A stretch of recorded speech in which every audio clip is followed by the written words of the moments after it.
Hello, this is Allie at Dutch Touch Greenhouse. We are bringing you the promised perennial video that we promised about a month ago, but things got crazy, got busy, so we're making that video now. So if you're at all interested in what perennials we have to offer here, we're going to be talking about those today.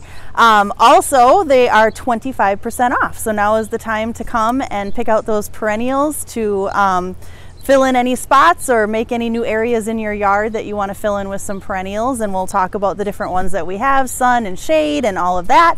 I did want to mention that everything is 25% off at the greenhouse right now. We have a really good selection of annuals still too, and hanging baskets and planters, so come on over and see us and take advantage of that sale.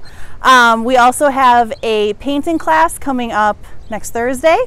So check Facebook for sign up for that. We're also going to have some kid classes coming up, and we're also looking at some fall planter classes. So if that's something you're interested in, keep checking Facebook, and I'll send out emails too if you're on our email list about that. So I know we're not really thinking about fall yet, but here at the greenhouse we are. We're planting our mums and getting ready for fall. So I am not going to talk about the perennials because I don't know enough about the perennials. So I am going to throw it over to Tim, who's going to go through all of our perennials, what we have, and just some key points about each one. Okay, so I'm going to pass it over. There we go.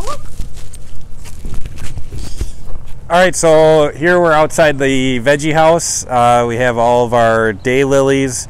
Many of them are repeat bloomers, so they'll start blooming June and they'll keep blooming till the frost.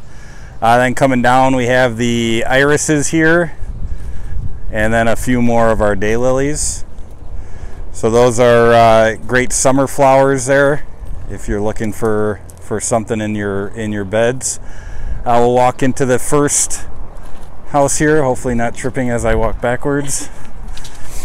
So first here is all our hostas. We got a wide variety of hostas, colors, different leaves, different textures.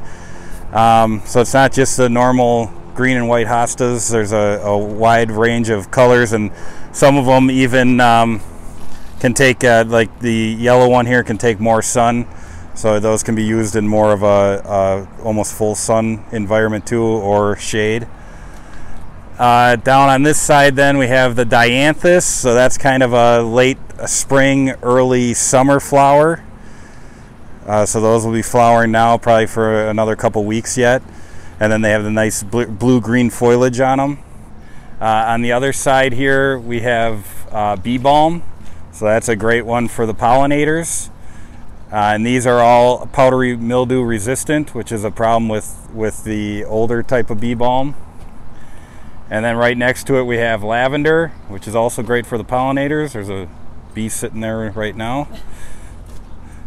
So that's great fragrant stuff and for the pollinators. On this side here we have the heuchera. So heuchera are mainly, they do get a small flower, but they're mainly for their colored foliage. So that's color all year, and they'll do sun to shade. So that's a nice easy plant to pop in to get a nice little pop of color in your landscape. And then on this side here, these are all anemones. Anemones are summer flower, summer to fall. So they'll be flowering usually about July, August, and they'll go September, October. Those are full sun to part shade. And as we move down here, in this area here we have a lot of our delphiniums, so they're just coming up, and some hollyhocks. Those are all just starting to come up for flowers. Those are going to be the big spike type flowers, so something that you might want to use in the back of a bed, but they'll get by midsummer those will be flowering. And then we have campanula, the bellflower. We have a white, and then there's a blue there. Those are a late spring to early summer. This area here is all our coreopsis. So coreopsis is another one that starts flowering in early summer, and that'll go all the way through late summer. So that's a long flowering perennial. On this side we have all of our butterfly bushes, so great obviously for the butterflies and also butterfly weed. So if you're looking to do any kind of butterfly garden, that's definitely one that you're going to want to get. And then here we have the Perennial. That's a nice shade one. Again, nice colored leaves, and then they get little blue flowers on them. All right, so then we're just going to walk into the next house here.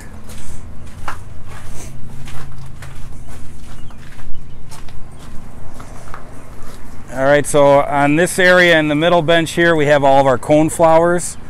So they come in yellows, pinks, purples, oranges.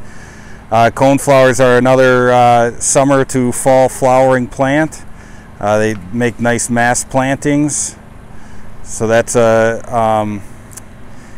great to help fill in any spaces that you might have. And then as we move down, we have the Jacob's Ladder here, Heaven Sent. So that'll get the nice blue flowers on it. Gets a nice bush shape with the flowers coming up above, and that's a late spring, early summer flower. On this side we have all of the ornamental onions. So they will get the blue-green leaves, kind of like a chive, and then they shoot up the purple ball flowers in mid-summer, mid to late summer. Coming around over here, we've got the Shasta daisies. Shasta daisies are the classic white and yellow, or you can get the newer ones that are kind of a pale yellow. All these Shastas do clump. They don't spread as much as old Shasta daisies, and again there'll be one that'll flower from summer until the frost. So that's a great summer long color.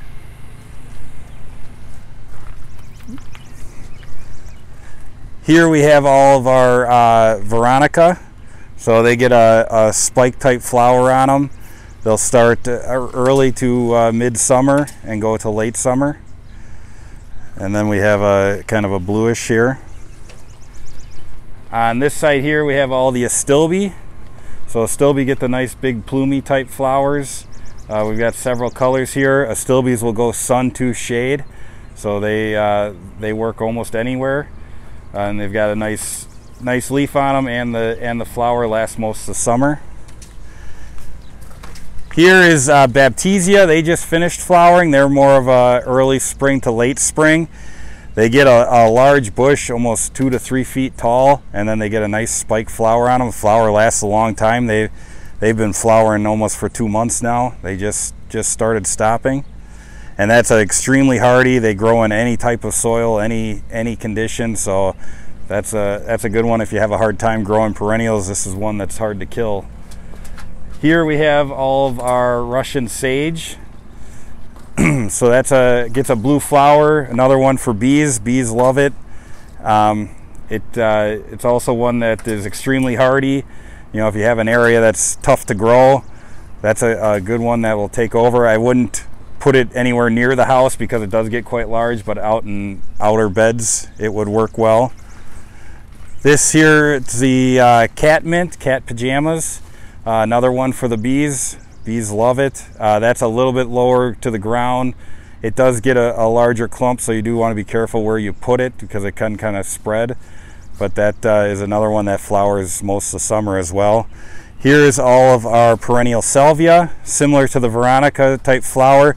These will flower early spring, and then as you can see, if you kind of clip off the old flower, there's new flowers coming up in there. So they will kind of get a two shot of flowers, so they'll flower spring to midsummer. Coming around over here, we've got all of our sedum. So we've got the low growing sedum, the upright sedums, the autumn joy sedum. The autumn joys, they'll start flowering about midsummer, and they flower all the way till the frost. So that's a great late season perennial. Then here we have our yarrow. Yarrow flowers early summer to late summer. They love hot and dry conditions. So if that's an area you have that's hard to get water to, yarrow is a great option there. Nice light foliage, and then the nice pastel color flowers. And then lastly here we have our perennial geraniums. So they're kind of a bush type perennial. They'll start flowering in summer, and they'll go until the end of summer. So about a 2 to 3 month flowering window on there. We got the blue, light pink, and then some purples. All right. Oh yeah, that's right. One last thing outside here.